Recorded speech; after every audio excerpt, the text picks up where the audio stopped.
வாமா சீதா, வா திருநீர் வச்சுக்க. நடிப்பு தான். எம்மாடி எம்மாடி, நீ எதுக்கு இப்ப காலில் விழுந்துட்டு இருக்க? எந்திரி. இவ எதுக்கு இப்ப காலில் விழுந்துகிட்டு இருக்கா? இவளுக்கு இன்னும் மிண்டலா? எந்திரிமா, எந்திரி. விழுகு விழுகு, அப்பதான் நல்ல புத்தி வரும். அட நீ எந்திரி. சந்தியா, அன்னைக்கு உள்ள ரூம் எல்லாம் ரெடி பண்ணி வச்சிட்டியா? அதெல்லாம் கூட்டி சுத்தம் பண்ணி பெட்ஷீட்டெல்லாம் விரிச்சு எல்லாமே ரெடியா வச்சிருக்கேன். ஐயா, சீதாவை கூட்டிக்கிட்டு போய் உள்ள படுக்க வை போ. சரிம்மா. யாரு சீதா, இன்னைக்கு ஏதோ உடம்பு சரியில்லைன்னு படுக்க சொல்றாங்க. நீ தினமும் படுத்துக்கிட்டு வீட்டுல ஒரு வேலை வெட்டி பார்க்காம இருக்க முடியாது. ஒரு நாள் தூங்கி எந்திரிக்கிறியா, மறுபடியும் எல்லா வேலையும் பார்க்கணும். இதுதான் ஜாக்குன்னு படுத்தே கடந்தேன்னு வச்சுக்க, பிரிச்சிருவேன். அட ஏன் அப்படி பேசுறீங்க? அதெல்லாம் மருமவளுக்கு உடம்பு நல்லாகும் போது அவளே செய்வா. சும்மா அதை இதுன்னு சொல்லாதீங்க, விடுங்க. இவன் ஒரு நடிப்பு போடுவான், அவ ஒரு நடிப்பு போடுவா. இவங்களை நம்பிக்கிட்டு இவ இருக்கிறா. இவளை என்னத்த சொல்றதுன்னு எனக்கு தெரியல. ரொம்ப டிசிகிஸ்டிங்கா இருக்குப்பா. சி, ஐயோ அத்தை, தயவு செஞ்சு இங்கிலீஷ்ல மட்டும் பேசாதீங்க அத்தை. எனக்கு தெரிஞ்ச இங்கிலீஷும் மறந்துடும் போல இருக்கு. என்னது இங்கிலீஷ்ல பேசுறாளா? என்னத்த பேசுனா? அதுக்கு நீங்க சரிப்பட்டு வர மாட்டீங்க. நான் எதுக்கு சரிப்பட்டு வருவேன்னு எனக்கு தெரியும். சீதா போ, போய் படு போ. இவ கூட இருந்தீனாலும் இந்த காத்து பட்டு மறுபடியும் இதே ரூபத்துக்கு வந்துருவா. போ போ போ போ. சரி, சாப்பிட்றதுக்கு யாருக்கு ஏதாவது செஞ்சியா இல்லையா? ஏம்மா, சாம்பார் வைக்கிறதுக்கு காயெல்லாம் வெட்டி வச்சு பருப்பு வச்சேன். அப்புறம் அப்பா தான் நீங்கள் எல்லாம் வரீங்கன்னு சொன்னாங்களா, அதனால நான் சாப்பாடு ரசம் தான் வச்சேன், குழம்புன்னா வைக்கல. அவ்வளோதானே, நான் குழம்பு வச்சிட்றேன். அப்பளம் எதுவும் இருக்கா? எல்லாமே இருக்குமா. சரி வா, வந்து பொரியலுக்கு காயை வெட்டி போய் நான் அந்த வேலையை பார்க்குறேன். எல்லாரும் உட்காருங்க, காப்பி வச்சு எடுத்துட்டு வரேன். எனக்கு காப்பியெல்லாம் ஒன்றும் வேண்டாம். கொஞ்சோண்டு விஷத்தை வேணா டம்ளர்ல ஊத்தி குடுமா, குடிச்சுப்புட்டு போகட்டும். ரொம்ப ஓவரா அளக்காதீங்க. என்னதான் இருந்தாலும் இது என் அண்ணன் வீடு, மறந்துடாதீங்க. அண்ணன் வீடு அப்பமா, இப்ப நீ பொண்ணு கொடுத்துருக்க, அதனால சம்மந்தியும் கூட, அதனால ஒழுங்கா இரு. ஏமா, இவளுக்கு இந்த கல்நீர் தண்ணி கூட எடுத்து குடுமா. எங்க ரெண்டு பேத்துக்கு காப்பியை வைமா. போமா, இவ கூட பேசிக்கிட்டு இருந்தாலும் நேரம் ஆகி போயிடும். சரிண்ணே, எல்லாரும் உட்காருங்க, நான் வரேன். ரொம்ப அயராட்டிங்கா இருக்கு. சி, இருக்கிறதுக்கே ரொம்ப கஷ்டமா இருக்குப்பா. வயலுக்கு தண்ணி பாய்ச்சலையோ? அதெல்லாம் நேத்து பாய்ச்சி விட்டது, இன்னைக்கு இன்னும் பாய்ச்சல. சாயந்தரம் போய் பாய்ச்சிக்கிறதுன்ட்டு இருக்கேன். சரி சரி, இந்த மனுஷன் அண்ணன்கிட்ட பேசிக்கிட்டு இருக்கு. நம்ம அப்படியே சீதா கிட்ட போய் கொக்கிய போடுவோம். அப்பதான் அவன் நம்ம பேச்ச கேட்பா. இல்லையா இவங்க பேச்ச கேட்டுக்கிட்டு ஆடுவா. போ சீதா, போய் படுப்போ. சாப்பிட்றதுக்கு முன்னாடி ஒரு மாத்திரை போடணும்ல, ஒரு மாத்திரை போடுறியா? கொஞ்ச நேரம் ஆகட்டும் மாமா, இப்பதானே வந்தோம். சரி. உங்களுக்கு வேலையில திட்டலையா? நானா ஒரே முடிவா சொல்லிட்டேன், மனைவிக்கு உடம்பு சரியில்லை, எனக்கு வேலையை விட அதான் முக்கியம்னு. அதனால அவங்களும் சரி ஓகேன்னு சொல்லிட்டாங்க. என்னால தானே உங்களுக்கு கஷ்டம்? எனக்கு எந்த கஷ்டமும் கிடையாது, நான் எதையும் கண்டுக்க மாட்டேன். நீ கம்மனு இரு, சரியா? எனக்கு இப்போதைக்கு உன்னோட ஹெல்த் ரொம்ப முக்கியம். தேங்க்ஸ் மாமா, ஐம் சாரி. எதுக்கு? இல்ல, சொல்லணும்னு தோணுச்சு. நீ சொன்னதெல்லாம் போதும், படு. உடம்புலாம் டயர்டா இருக்கும். அப்போலாம் நான் தூங்குனா திட்டுவீங்க, இப்ப மட்டும் எதுவும் சொல்ல மாட்டேங்கிறீங்க. நானா சொல்லும் போது ரெஸ்ட் எடுத்துக்கோ, அவ்வளவுதான். சரிதான் சரிதான். சரி, உனக்கு எதுவும் வேணுமா? கடையில எதுவும் வாங்கிட்டு வருவா? எனக்கு ஒன்னும் வேணாம் மாமா. இல்ல எதுவும் சாப்பிட்றதுக்கு? இல்ல மாமா, ஒன்னும் வேண்டாம். சரி, அப்ப நீ இருக்கியா? நான் வெளியே போயிட்டு வரேன். போயிட்டு வாங்க மாமா, நான் இருக்கேன். என்னமாச்சு? ஏன் இப்படி சோகமா உட்காந்துருக்கீங்க? இல்லங்க, என்னதான் இருந்தாலும் நீங்க அந்த ஆளை அடிச்சிருக்க கூடாது. என்னமா பண்ண சொல்ற? இல்லங்க, நீங்க அடிச்சது தப்புதான். நான் அடிச்சது தப்புன்னு ஒத்துக்கிறேன். அவர் பண்ணது அவர் ஒத்துப்பாரா? இல்ல, நான் உங்களே வாங்க போங்கன்னு மரியாதையா தான் பேசுவேன். என்னைக்காவது தப்பா பேசியிருக்கனா, இந்த வீட்டுல கோவப்பட்டு இருக்கனா, இல்ல ஏதாவது ஒண்ணு பண்ணியிருக்கனா? எதுவுமே பண்ணினது இல்லைல்ல. அப்படி இருக்கும்போது என் கண்ணு முன்னாடியே அவர் ரொம்ப திமிரா பேசும்போது எனக்கு எவ்வளவு கோவம் வரும். பொறுமையா போகணும்னா ஒரு அளவுதான் பொறுமையா போக முடியும். பொறுமைக்கு ஒரு எல்லை இருக்குல்ல. அதுக்குன்னு வாயில பேசியிருக்கணும். வாயில பேச வேண்டியவங்களுக்கு தான் வாயில பேச முடியும். இப்படியெல்லாம் பேசுறவங்களுக்கு கையால தான் பேசணும். நான் ஒன்னும் தப்பா எதுவும் பேசிட்டு இல்லையே, உண்மையை தானே பேசுனேன். இல்லங்க, நம்மளால பத்திரகாளிக்கு தான் அங்க பிரச்சனை. அந்த ஆளு சும்மாவே ஏதாவது ஒண்ணு சொல்லி அவன் நிம்மதியை கெடுப்பான். இப்ப இதெல்லாம் வேற நடந்திருக்கு.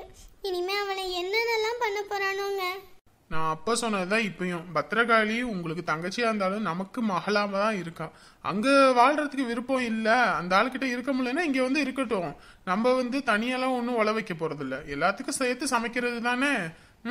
நான் உழைக்கிறேன், கஷ்டப்பட்டு உழைச்சியாவது நான் காப்பாத்துவேன், எந்த கவலையும் இல்லை. சரியா? மனசு கஷ்டமா இருக்குங்க. இப்ப நான் என்ன பண்ணட்டும்? நான் வேணா போய் மன்னிப்பு கேட்கவா? செஞ்சது தப்புன்னு சொல்லி மன்னிப்பு கேட்கவா? யார்கிட்டயும் என் புருஷன் போய் மன்னிப்பு கேட்கணுன்ற அவசியம் இல்ல. என் மனைவிக்காக நான் இது கூடவா செய்ய மாட்டேன்? சொல்லுங்க, போய் மன்னிப்பு கேட்கணும்னா போய் கேட்கறேன், அவ்வளவுதான். அப்பெல்லாம் ஒண்ணு மன்னிப்பு கேட்கலாம் ஒண்ணு வேண்டாம். இப்ப என்னதான் பண்ணட்டும்? இப்ப சிரிக்க வச்சே ஆகணும். என்ன பண்ணுனா நீங்க சிரிப்பீங்கன்னு எனக்கு தெரியும், அதையே பண்றேன். என்ன பண்ணிட்டு இருக்கீங்க? கீழே இறக்கி விடுங்க. இப்ப சிரிச்சீங்க பாத்தீங்களா? ஐயோ, கீழே இறக்கி விடுங்கங்க. ஐயோ அம்மா, முதுகு. ஐயோ, என்னங்க, என்ன ஆச்சு? முதுகு பிடிச்சு போச்சுமா. இதுக்குதான் சொல்றது இதெல்லாம் வேண்டான்னு. இன்னும் இளமையா இருக்கதே நினைப்பா? வயசாகி போச்சே மறந்துட்டு தூக்கிட்டு இருக்கீங்க. முதல்ல கீழே உட்காருங்க. ரொம்ப வலிக்குதாங்க? இல்லம்மா, கொஞ்சம் தான் பிடிச்சிருக்கும் போல இருக்கு. சரி இருங்க, நான் அந்த தைலத்தை எடுத்துட்டு வரேன். நான் அந்த உட்காந்துக்கிறேன். இன்னமும் சின்ன பையனே நினப்பு, தூக்கிக்கிட்டு சுத்துறாத பாரு. ஆத்தி, ரொம்ப வலிக்குதே அம்மா. முதல்லையாவது சும்மா தூங்குவா, இப்ப இந்த உடம்பு சரியில்லைன்னு சாக்க வச்சே தூங்குறாளே. சீதா, சீதா. வாமா. ஏண்டி, முதல்ல இருந்ததுக்குதான் காய்ச்சல் குறைஞ்சிருச்சுல, அப்புறமே ஏன் படுத்துக்கிட்டு கிடக்குற? காய்ச்சல் குறைஞ்சிச்சுமா, ஆனா உடம்பெல்லாம் ரொம்ப அசதியா டயர்டா இருக்கு. ஆமா, காய்ச்சல் வந்தா அப்படித்தான் இருக்கும். சரி, எப்ப வீட்டுக்கு போற? எந்த வீட்டுக்குமா? எந்த வீட்டுக்கா? ஏண்டி, நீயும் மாப்பிளையும் எந்த வீட்டுக்கு போனீங்க? அங்கேயா? யோசிக்கணுமா. யோசிக்கிறியா? என்னடி யோசிக்கிற? கஷ்டப்பட்டு உன்னை அந்த வீட்டுல கூட்டிட்டு போய் வச்சிருக்குது. ஒழுங்கா அங்க போய் குடும்பம் நடத்தி வாழ்க்கைய ஓட்டுற வழிய பாரு. இவளுக இப்படிதான் பாக்குற மாதிரி நடிப்பாளுக. அப்புறம் இவளுகளை நடிப்பை நம்பி அந்த வீட்டையும் விட்டுவிட்டு இங்க வந்து உக்காந்துக்கிட்டு மறுபடியும் குத்துது குடையுதுன்னா ஒன்னும் பண்ண முடியாதுடி. ஏமா, என்னதான் நீ அப்படி இப்படின்னு சொன்னாலும் நான் ஆஸ்பத்திரியில இருக்கும்போது என்னை நல்லா பாத்துக்கிட்டாங்கம்மா எல்லாருமே. அதனால நான் இங்கே இருந்துடலாமான்னு தோணுது. இங்கேயே இருக்கிறியா? இங்க யாரு? இங்க நீ இருந்தேன்னு வச்சுக்க, நாளா வர முடியாது. பாக்குறல்ல உன் அத்தக்காரி என்னென்ன பேச்சு பேசுறான்னு. அப்புறம் நானும் வரமாட்டேன், உங்க அப்பனும் வரமாட்டுது. தனியா இருந்தா நாங்க எல்லாரும் வருவோம் போவோம். ஏன் 2 நாள் 3 நாள் கூட இருப்போம். இங்கெல்லாம் எங்களை இருக்க கூட விட மாட்டாங்க. ஏன் வீட்டுக்கு வந்தா ஏண்டா வந்துன்ற மாதிரி இருப்பாங்கடி. ஒரு காப்பி தண்ணி கூட வச்சு கொடுக்க மாட்டாங்க. எல்லாம் மறந்துடாத. உனக்கெல்லாம் எதுக்கு காப்பி தண்ணி வைக்கணும்? கொஞ்சோண்டு விஷத்தை கொடுத்தா போதாது? அதையும் குடிச்சுப்புட்டு தெம்பா இன்னும் 4 வீட்டை கூட போய் எப்படா கும்மி அடிச்சுட்டு வரலான்னு யோசிப்பா. ஏமா, என்னதான் நாங்க அங்க இருந்தாலும் மாமாவுக்கு அங்க வரத்துக்கு மனசே இல்லை. அவர் இருக்க இடத்துல தானமா நான் இருக்கணும். என்ன இருந்தாலும் ராமர் இருக்க இடம் தானமா சீதைக்கு அயோத்தி. ஓட்டாயா நங்கூரத்தை.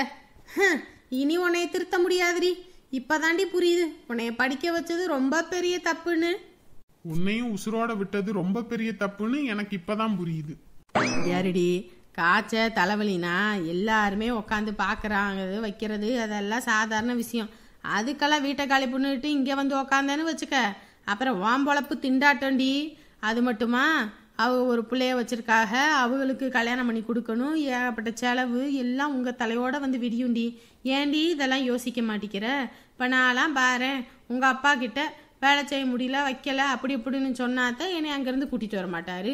மாசமாயாச்சு, இந்த மாதிரி நேரத்துலையும் கஷ்டப்பட்டு வேலை செஞ்சோன்னா குழந்தைக்கு இதாயிரும் அப்படி இப்படின்னு 4-5 பிட்டு போட்டு விட்டேன். எப்படி என்னை அங்கேருந்து பிரித்து கூட்டிகிட்டு வந்தாருல்ல, அந்த மாதிரி சொத்தோட எப்படி உங்கள் அப்பா வந்தாரோ அந்த மாதிரி நமக்கு உண்டான சொத்தை பிரிச்சுக்கிட்டு மாப்பிள்ளையும் தனியாக கூட்டிகிட்டு வந்து சந்தோஷமாக வாழ்ந்து நீயும் புள்ள குட்டின்னு சந்தோஷமாக வாழ்ந்தானே நாங்கள் ஆசைப்படுவோம். அதை விட்டுப்புட்டு இங்கே வந்து உக்காந்துக்கிட்டு அந்த பிள்ளைக்கு கடனை உடனே வாங்கி செலவு பண்ணி அந்த கடனை அடைக்கிறதுக்கு நீங்கள் கஷ்டப்பட்டு ஓடி தேஞ்சு இப்படி கஷ்டப்பட்டு எதுக்கு இந்த பொழப்பு?